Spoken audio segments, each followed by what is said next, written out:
All right, today I'd like to teach you guys a little bit more about annotation. So this is a great video if you are working on an annotation in another class, or if you feel like you've never really grasped what good annotations look like, or if you feel like you're confused as to, well, why am I annotating? What's the purpose behind this?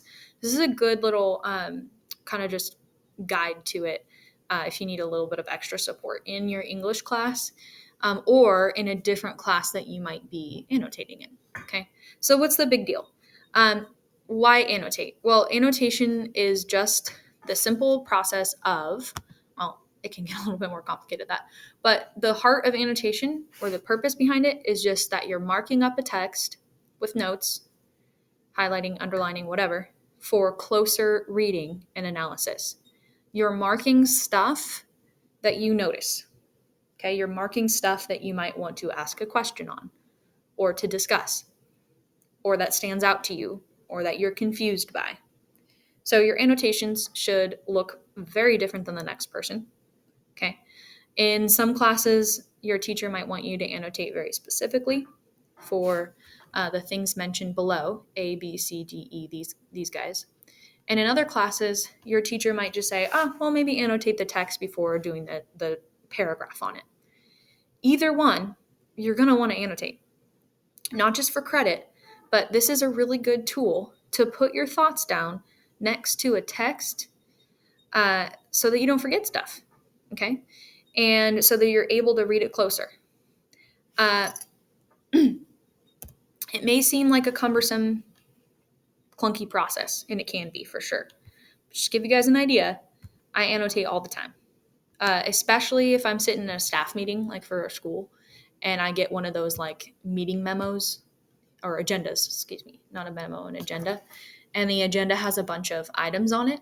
I might mark next to each one my questions, my thoughts, things that are going on in my head so that I remember to do them later, or I remember to ask the question or go back and research more about something we're talking about in our meeting. It really is a useful skill even after high school. So let's talk about some of the terms that you're going to see when you're asked to annotate. If you're asked to annotate for content, summarize.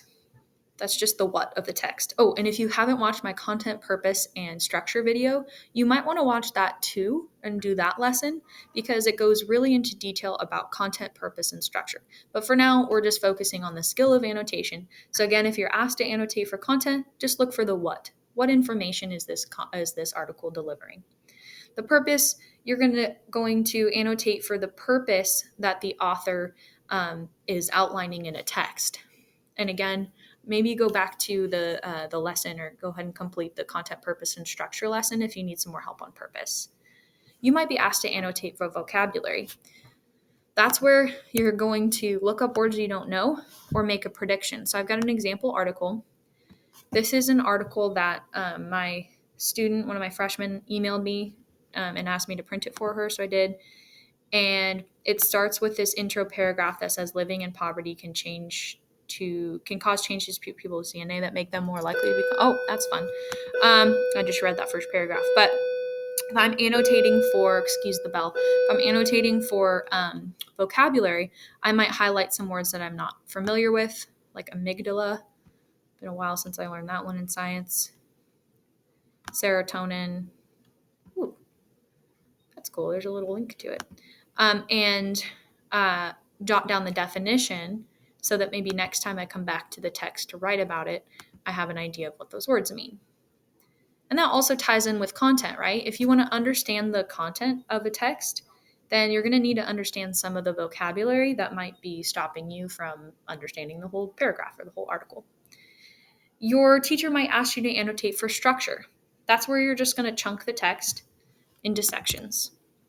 When you notice a change in the subject, for example, I see this as the intro paragraph, and then there's a section that says researchers in the United States found that teenagers from deprived backgrounds. Okay, so I feel like that's evidence. So I would chunk this as intro, this is evidence, Ooh, this is also part of the same chunk, I think, because it says they also found that low. So, okay, so I'm seeing more evidence. This is not a perfect process, but chunking the text is going to help you see how it's organized. Ooh, I see a list of kind of a list of claims. So I might highlight that as a list of claims. This is a natural section right here since it changes the subheading. So we obviously see that this is a new section since there's a new subheading here. And this might be a conclusion paragraph. Okay, so if you're asked to annotate for structure, just chunk the text based on sections that you notice. Look for transitions.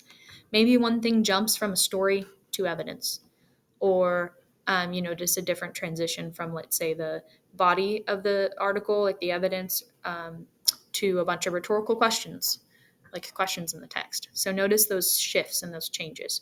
And then E, if you're asked to annotate for your reflections and questions, just note what you have questions on. And maybe reflections could be how you connect with a text. So stuff that you notice that you're like, oh, I relate to that, or I have a story that connects exactly to that, what I'm learning. That's how we learn, is by making connections. So anytime you can see your own experience and your own thoughts in a text, you learn more. And that's a big reason why annotation is important, is you want to connect with that text so the learning sticks. Number 2, here are a couple tips on how to make annotation useful for you. Again, it shouldn't just be some unnatural, arbitrary process that's random and it feels like that. Hopefully this video will help you narrow down your purpose. But one thing that you can consider, it's really important, consider why you're annotating. If you know that the next thing you have to do is write a timed write on that text that you're annotating, look at the prompt. If the prompt asks you to write about how an author uses imagery, you want to, in your annotations, highlight examples of imagery. Okay, if they ask you about the main claim of the text, go back, annotate for claims. Make it useful for what you're doing after the reading. Okay, it's a chance to hunt down your evidence, what you might need for the next step. So consider why you are annotating. What's next? Maybe don't be afraid to ask your teacher that too. Like, oh, hey, we're annotating this text. What are we going to do next with it? Are we going to discuss it? Are we going to write a paragraph about it? Are we going to try to disagree with the author's claims? Consider that. The last advice I have for you guys in this annotation class course is to make it personal to you and use the star, exclamation point, and question mark when something surprises you, when maybe something sticks out to you, and if there's a question or confusion. I do that a lot too. If I know I want to come back to something and reread it, I'll just put a question mark and then come back and reread and clarify. And that can make that, those are just really, really quick, simple ways to track with a text and to put your learning right next to what you're reading, to help it stick in your mind a little bit better. Okay. If you have any further questions about annotation, if you're struggling with that skill in your other classes, whether you're a sophomore or a freshman, please let me know, because I would love to continue helping you with that. And I also have a few other resources on that very same skill that might also help you. All right. Thank you.